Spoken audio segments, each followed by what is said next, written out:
Thank you all for coming out. It's lovely to see everyone here and lovely to welcome these two titans of filmmaking here. Barbara Kopple. I'm a sick titan. I'm a sick titan, so. We can't get close because he's sick, even though we feel close. We're very close, but not at this moment. But I'm assuming that if you're here, you are somewhat familiar with the careers of both of these people. But I mean, there's so many awards and Oscars and all sorts of acclaim that these people have received over the years. And we're delighted to host them here in Austin. Barbara Kopple, of course, did American Dream and her first film, Harlan County, which both won Academy Awards for documentary filmmaking. And she's here currently with the movie called Miss Sharon Jones. Miss Sharon Jones! Exclamation point. The editor in me pays very much attention to grammar and all those little marks and titles. And Joe Berlinger, of course, he broke onto the scene with Brothers Keeper in '92-ish. Which received all sorts of acclaim and is a really powerful movie. And after that, he's done many 3 Paradise Lost movies, and he's here currently with the movie Tony Robbins' I'm Not Your Guru. Your topics, your subject matter just covers a wide variety of topics, many of them related to social justice issues. Also see a lot of music-related filmmaking going on here. I'm wondering how it is you find your subjects. Do they come to you? Do you seek them out? Do you read a newspaper story one day? I've come to realize the subjects that I aggressively pursue never come to pass. I'm always pitching stuff, and somehow they never happen, and then along the way, the subjects kind of choose me. The films that have actually happened have come to me quite easily, and the ones that I think I want to make are actually the ones that never happen. So I have this strange pattern in my life about films just sort of materializing, as silly as that sounds, but that's the truth. Is that similar for you, or do you have a different experience of it? No, I have a very similar experience. Some of the films that I fight and I struggle for, like Harlan County and American Dream, nobody cares about them. Nobody wants to see them. I go into terrible debt and struggle within an inch of my life to keep my head above water. But for me, I can't let a little thing like money stop me from doing the things that I really care about. And when somebody calls me up and says to me, okay, how would you like to do a film on Mike Tyson? I mean, never in my wildest dreams would I have woken up one morning and said, hey, I want to do a film about Mike Tyson. So they're wonderful because they get all the agenda and all the things that you think about in your mind just go out of your mind, and you start fresh, and you really see these people for who they are. And I love it. I just love it. Each of you, both of you, with your very first feature films, had astounding success. I mean, Barbara, you won an Oscar for Harlan County with your first film. And Brothers Keeper won just about every other award there is to win. I mean, from all the critics groups and whatever. What were your backgrounds prior to this? And did you believe at the time that you were launching on a career path that there would be dozens and dozens more, scores of more films of this sort? That first success was so astonishing. I mean, my path to documentary making was a little circuitous, and I sometimes marvel at the fact that I've been able to do this for 25 years when I think about how it all started, which is I was a language major in college with a particular fluency in German, and my only goal in college was to get somebody to pay me to go live in Europe and speak languages.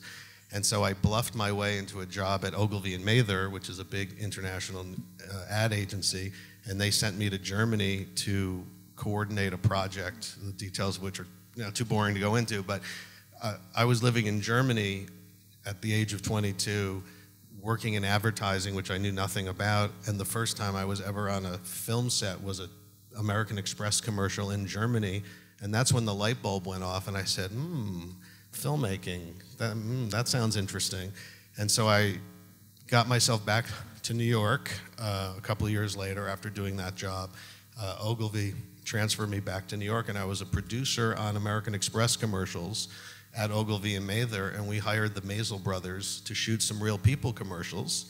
And I was looking to get into the film business. I wasn't looking to get into documentaries, but we hired the Maisel brothers to do some unscripted real people style commercials. And I hit it off with David Maisel, the brother who died a few years after this encounter. And they were looking for a more aggressive push into the advertising world, because a lot of documentarians, myself included now, do television commercials to, make money, because we know how lucrative documentaries are. Clearly, you both got into it for the fame and riches. Yes, exactly, the glamour and the money. And so I hit it off with David Maisel, and he, those guys hired me to be their executive producer for commercials, which is really just a glorified sales rep job. But when I landed at the Maisels at the age of 25, I was kind of, I used it as my film school and absorbed everything I could. But the irony to me, now looking back, everything makes sense and everything happens for a reason. I do believe that. But at the time, it was very random, and I felt like if I had hired Ridley Scott, if we had hired Ridley Scott to shoot that particular commercial, and I hit it off with Ridley Scott, I could have easily have gone to that end of the film world, and maybe I'd be making very different kinds of films. So it's very random how I happened into it. But once I was at the Maisel brothers, it was like being in heaven for this type of filmmaking, and something, it spoke deeply to me, the idea of just dropping into worlds, especially that philosophy of cinéma-verité, where, you don't... Are y'all familiar with the Maisel brothers, Albert, David? Yeah. So that whole philosophy of just kind of jumping out a window and hoping there's a mattress on the other side to catch you. The crazy idea of filming a story as it's unfolding, not knowing where it's going, and then to take all that back into the editing room and craft it into a piece of cinema was just incredibly compelling to me. So I landed there to sell them for commercials, but it ended up being like my film school, and then I felt like, okay, this is what I really want to do. And that's where I also met Bruce Sinofsky, who recently passed away, and he was an editor there. I was the executive producer, and Bruce and I just hit it off right off the bat, and we just decided we wanted to make one of those cinéma-verité films ourselves, and this crazy idea of just going off and making a film. And for a year we talked about the idea of making a film and looking for stories, and we never could agree on what the story would be. And then in 1990, we both came running into Maisel's, clutching the same newspaper article, which was the story of Delbert Ward having just been arrested in the town, thinking they were innocent. And for some reason, it spoke to both of us after talking about many, many ideas. And we just started making that film in a time period where there wasn't video yet. And every 10 minutes of film is $400 by the time you buy the film, process it, sync it up to your sound. It was quite a thing back then to just say you're going to go make a film, without any funding. But we just did it, and we it was just an adventure. I was 29, and just felt we were going to do it. And here you are maxed out a dozen credit cards, second mortgage on a home, and somehow it all worked out. So I wasn't expecting it to be the success it was. And your background, Barbara? Well, it's a similar story. You have the Maisel brothers in your past as well. Yeah, I was going to school in Boston at Northeastern University, and they had a 6-month work-study period. And I went in, and people had lobotomies, and I thought, nobody is ever going to, I was studying clinical psychology, nobody is ever going to read what I write. And so I got a little Super 8 camera and I filmed the patients. I came to New York City and I decided I wanted to work in cinéma-verité. I went to the New School, and there was a young woman named Rachel who was sitting next to me, and she worked for this company called the Maisels. And she said, they're looking for an intern. There won't be any money, there won't be anything. And I mean, I was just out of college. And I said, sign me up. I came in, you know, the next day. Albert and David said, great, do it. And they had a little nickname for me called Che, because at that time I was very political. And what happened at Maisels was magical. There were mostly women there, and everybody was included in all the discussions. And we were doing, you know, salesmen. And my job was to get the mailing list from the Museum of Modern Art for salesmen. And so I did it. And when I went out, and then I had to leaflet in front of the theater and do all this stuff, and when I saw the salesmen, I felt like I knew them so well. I just threw my arms around them, and they didn't know who I was, but I felt so close to them, and I knew that this was something I wanted to do. And I was also there when they were doing Gimme Shelter, which was in Madison Square Garden. I did not go to Altamont, and my job was to watch the equipment and to hold Albert's film and David's quarter-inch tape. And so everybody else went out to lunch, and there I was standing by the equipment, and suddenly I look, and there's Mick Jagger. And it's just Mick Jagger and me and all the film equipment. And I think, what am I going to say to him? And so I said, well, I guess a lot of people are going to come. You must be pretty excited about tonight. And so he said, yes, I am. And then we talked a few more minutes, and then he drifted off. And then my job was to hold up Albert. And Albert was Stan Goldstein, who worked with Albert. He was, you know, around his shoulders, and my job was to hold them up like a human tripod. And then after that, I worked for the Maisels for a while longer, really got close to both Albert and David, and decided I want to do my own films. And I had done a film called Winter Soldier, which was about Vietnam vets giving testimony of war crimes that they committed with a collective of people. And then I had heard on NPR that there was this movement happening in the coal fields known as Miners for Democracy. And they were going to take the corrupt people out, and they were going to unionize. And I borrowed $12,000, and off I went. So that was my beginning. I also had Larry Moyer, who's in San Francisco. He lived in Sausalito. He just passed away in the last 2 weeks. He taught me to edit.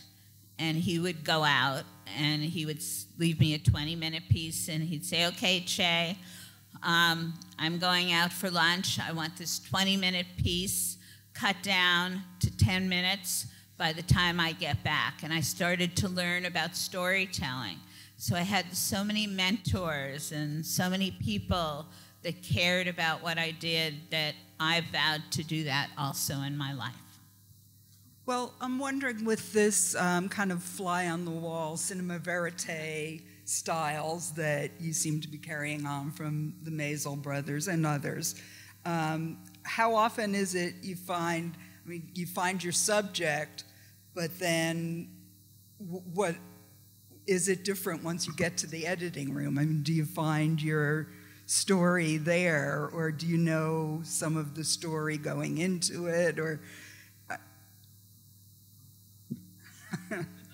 I mean, I think different films have different different answers to that question. But I will say that no film ever turns out the way I originally think it's going to be.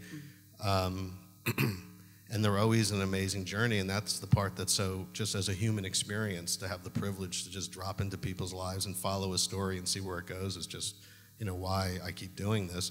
But, sometimes the story emerges while you're filming it, sometimes it emerges in the editing room, but it's never the same, from what I think it is. And I think the most notable example would be Paradise Lost, because,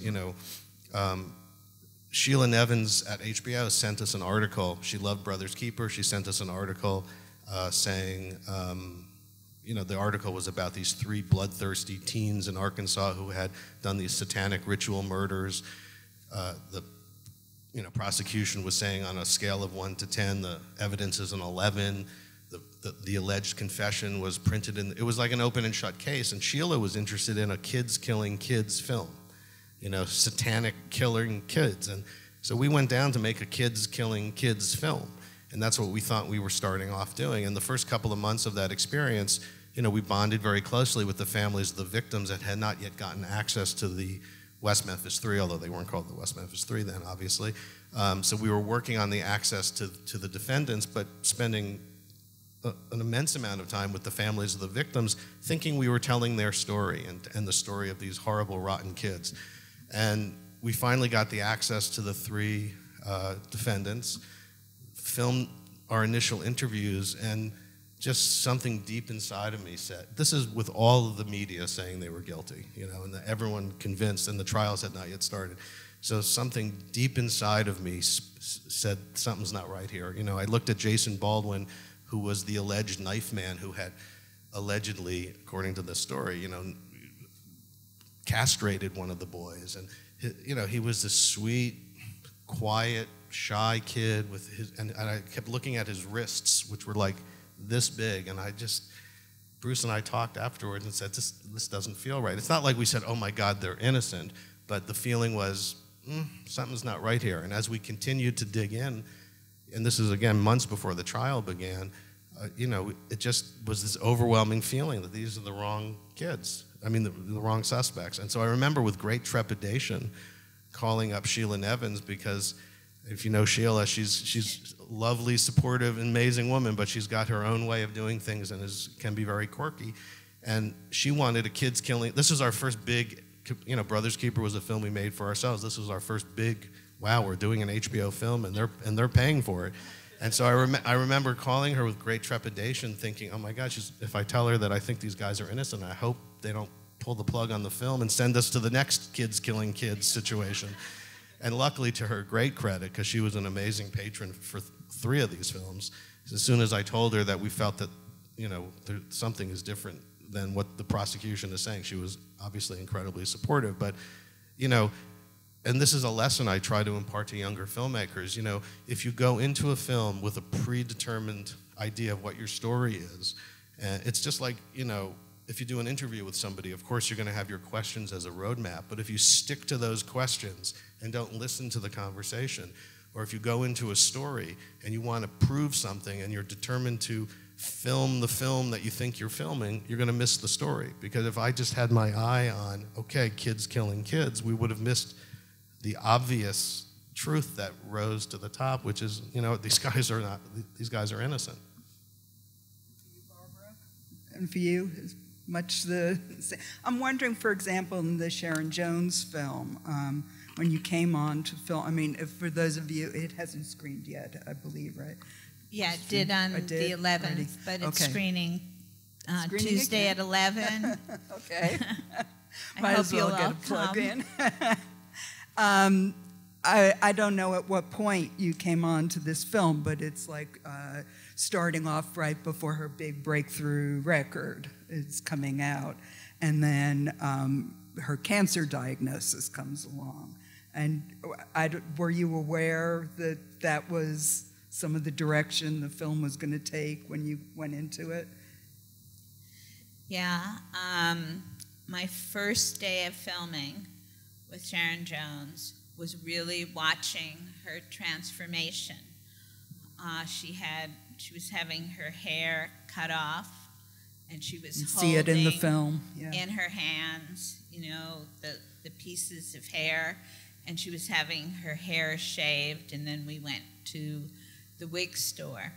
But what she taught me so much in doing this film about what a great up personality she is, how strong she was. She was a guard at Rikers Island. She was probably one of the most incredible role models I've ever seen, that no matter how bad things get, she always looked at it from the tough side of things, and she got through it. And she was a leader, and she was tough. She used to be a guard at Rikers Island. She was just this amazing woman. She was told she was too old, too short, too fat, and too black to ever make it.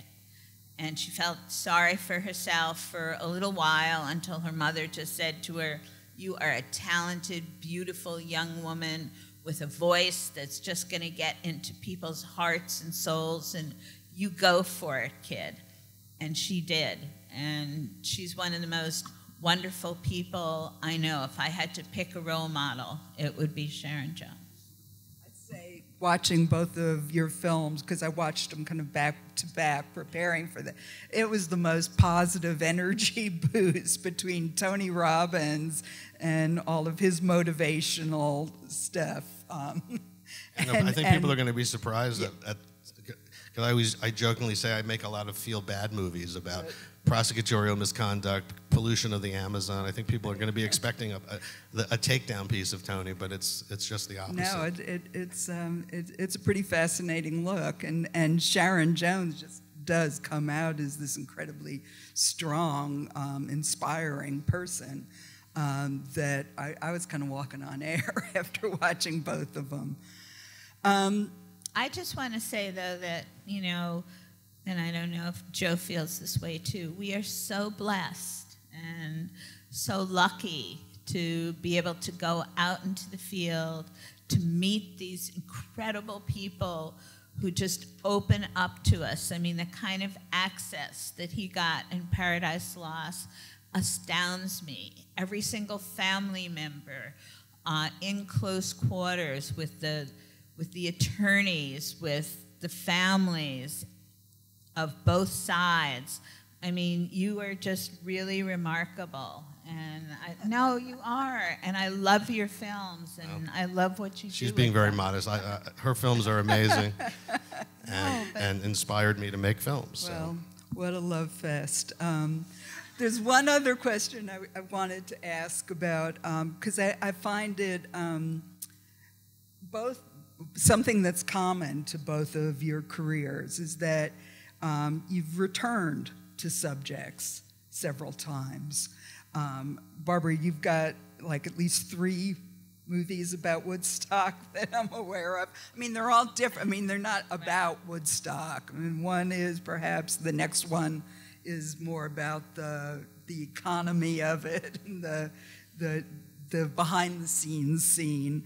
And then the third one has to do with the Woodstock that was staged on the 30th anniversary, 40th anniversary of Woodstock.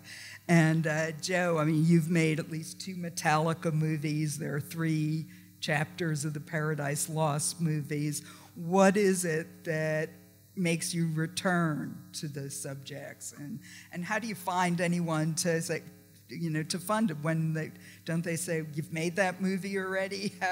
What else is there to say? Well, I mean, I think the Metallica thing was because the first movie, which I thought was going to blow the doors off the case and do for the West Memphis 3 what the Thin Blue Line did for, is it Randall Evans? I think.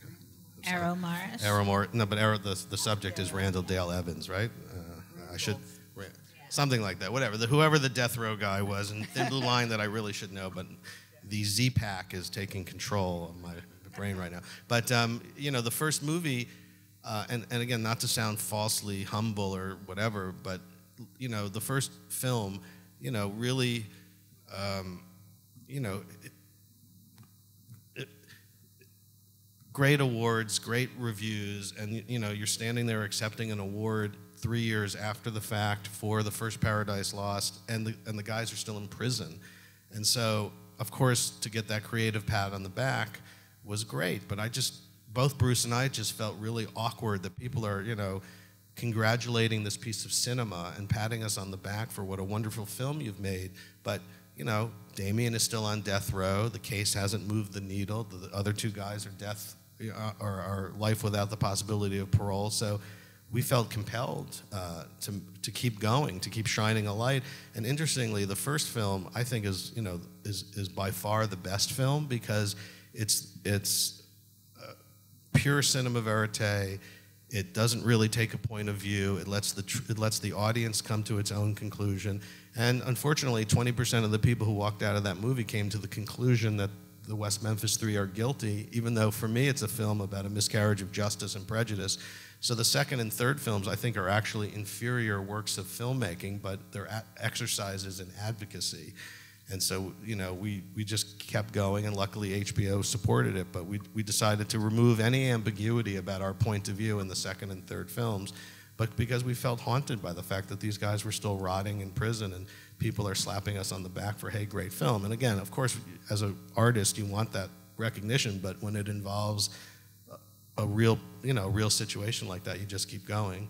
And then the Metallica film, the second thing was just a little goof. You know, on the 10th anniversary of the movie, the band wanted some little follow-up film, so that was just... And also, too, one of the most remarkable things is that your film played at the New York Film Festival, and everybody was there. All the three guys out of prison, two of them came up and spoke on the stage, and I think one of them got married, right, from somebody who had a crush on him while he was in prison. But it was just so beautiful that you stuck to your guns, you stuck to your beliefs, and you did all those three films, and there they were right before us. It was a night I will never forget. Oh, thanks, Barbara. Well, it was. Just to make a little, I don't know if either one of you have seen the movie Camera Person, which is also playing here in the festival. Kirsten Johnson. Kirsten Johnson, yes, who is a cinematographer, a documentary cinematographer mostly. And a director in her own right. Well, and she's directed this movie. And it starts off, it's seeming like a clip reel of her career and her films, until you begin realizing at some point that there's a sense and a logic to these, and it's the things she's haunted by or left behind, or that she as a filmmaker can get to move on, but her subjects are still where they were, where she left them in Bosnia or Rwanda or a Brooklyn boxing gym, or whatever the case. But I imagine that's some of the same impulse that you go on with your lives and move on to the next film or subject, but these people that you've become very intimate with through the power of film are still where they were when you went on, and they're there. Well, for me, in my life, I try to stay in touch with everybody I've filmed. They're the most important people to me. They've given me so much. I mean, the miners of Harlan County, their grandchildren are now calling me.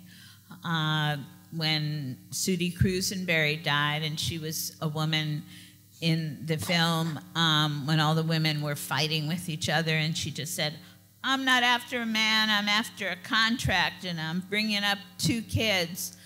When she died, her family asked me to do the eulogy. So these people have stayed as part of my soul and part of my heart, and I feel like I have a whole family of people out there that I just love and adore. I see every one of Sharon's concerts that I possibly can, and that means the world to me when you get so close to people and they open up so much. They become just really, a part of you forever. We're running up against the clock here, so I'd like to open it up to the room and if there are any questions, but advise we only have a few minutes, so they should be good questions. Well, I have one question, though, for you. Priority. How do you feel about Bruce? I mean, you two were very close and did a lot of films together, and Bruce passed away, and what was that relationship like, the wonderful part of it? You know, it's not an easy, we could talk for an hour. You know, of course, he was, you know, my best friend and a close collaborator, and I, you know, miss him dearly. You know, I hear his voice when I'm doing things. You know, having a filmmaking partner has its ups and downs, to be honest, and, you know, we often struggled with those issues, and so, you know,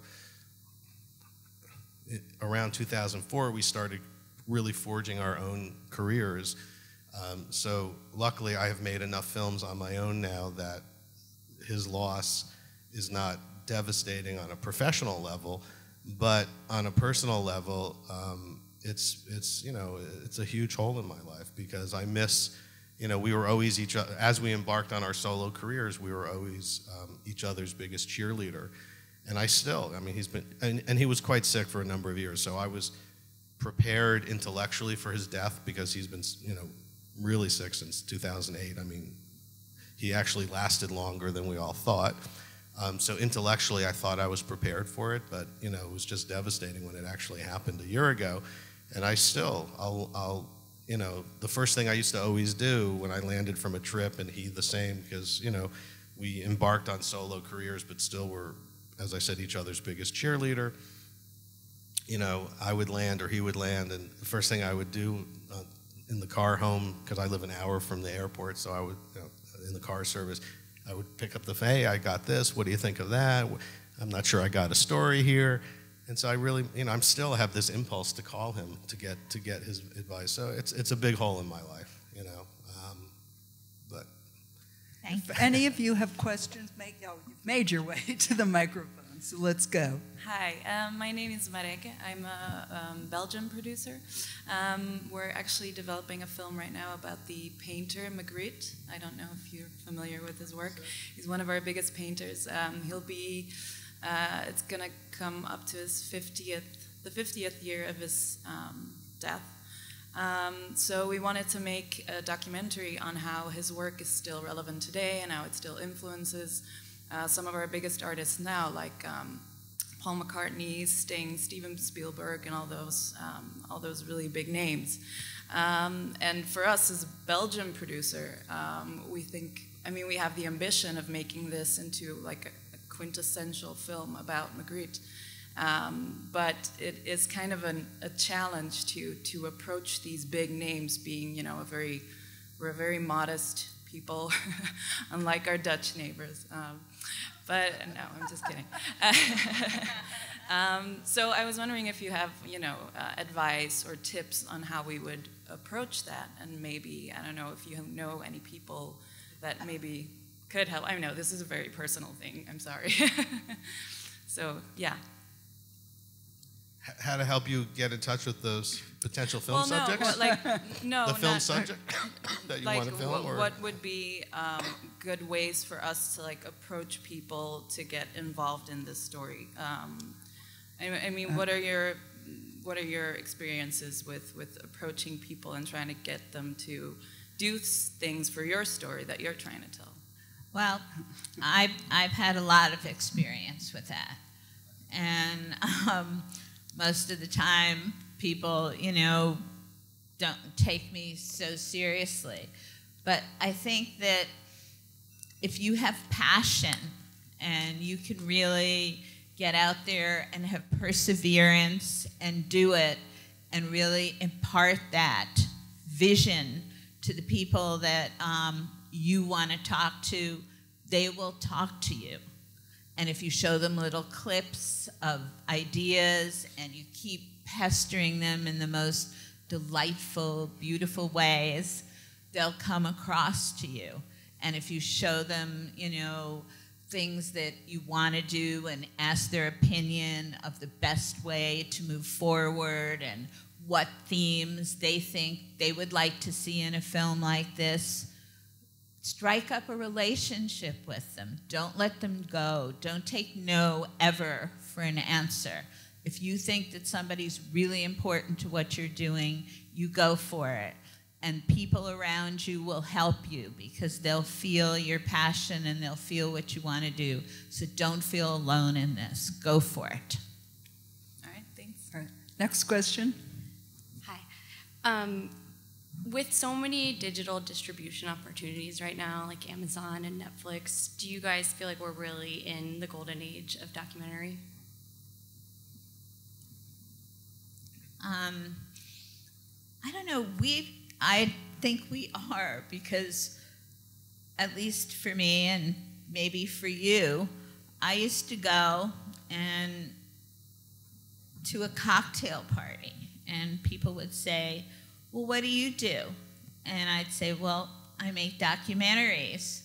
And they'd say, okay, well, I have to get a drink. You know, nobody believed in it or anything else when Harlan County was showing in a theater, which was, you know, almost unheard of. I used to beg my dates. They'd say, well, what do you want to do tonight, Barbara? And I'd say, I want to go to cinema too.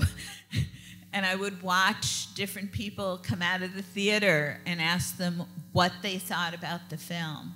And now things have changed so much. I just feel that not only because of digital and social media, but also people want to hear the content. They want to have a sense of truthfulness. They want to really see and feel things. And so I think we've never been in a better situation than we are now for documentaries. Take one more. Hello, I'm Brad Barber. Together with Scott Christopherson, we made a film called Peace Officer that was here last year. And I just want to thank both of you for your panel, for your work. I'm a big fan of both of your work, and I've been inspired by you both.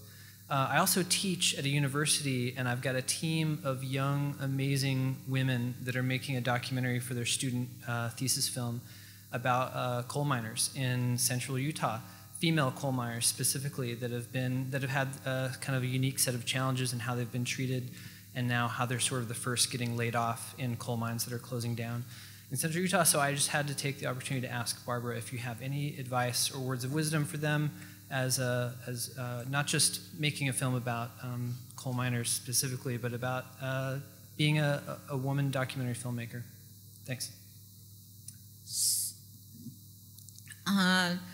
When we went to Sundance, we showed Harlan County much later, and we had the Utah filmmakers come, and they spoke there, and the whole session turned into what their plight was. And I think that the more that you're out there with these women, and the more that you can get them to really talk about their stories and to, you know, get on all the social media platforms, that is really going to be helpful in making this film, getting their stories out, and also making your wonderful film. I think we need to wrap this up. We're going past time here, but I just want to add some of my remarks here too, in that in this day where there's such proliferation of documentary, verite filmmaking, from, you know, our selfies that are posted everywhere to, you know, citizen journalists and every cop brawl and you know, indignation is up online somewhere for us to see. I think the importance of storytelling is going to become that much more important. And I would just like you all to join me in thanking two of the very best documentary storytellers here, Barbara Kopple and Joe Berlinger. Thank you. And it's also people like Marjorie who write really beautiful and profound things about our films. And if there weren't people like you, nobody would really know about them. So thank you. That's kind. I told you it's a mutual love fest up here.